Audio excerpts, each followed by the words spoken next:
Imagine looking into your loved one's eyes knowing that they're someone else's. Brandon Marshall takes a peek at cornea transplants and shows how new technology has helped a local man see better than ever before.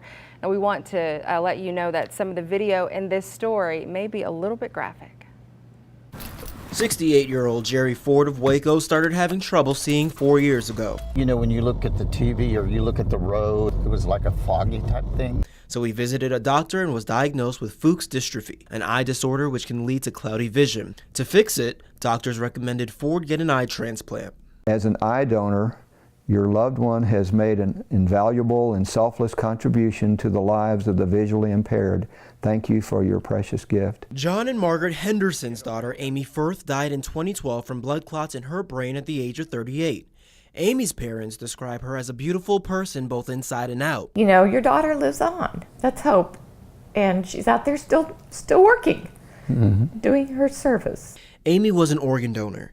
Because of her personal choice, 6 people have received her organs, and 2 others living in Austin now have restored vision after receiving her corneas. Please accept our heartfelt sympathies for your loss.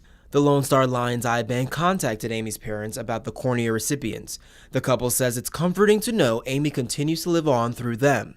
I've never been blind, but I can just kind of imagine what it might be like to be able to get your sight back, and that's what they do.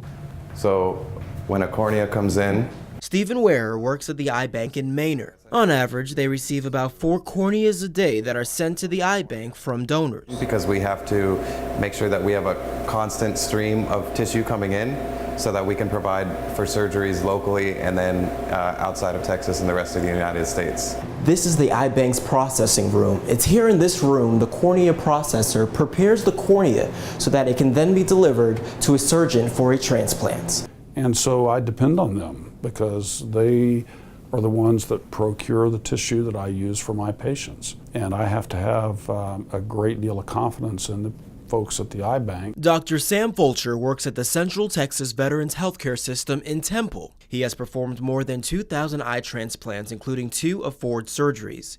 He says cornea transplant technology has improved in recent years. The eye is made up of 3 layers. In the past, if one layer was affected, surgeons had to replace the entire 3 layers using full-thickness tissue called PKP.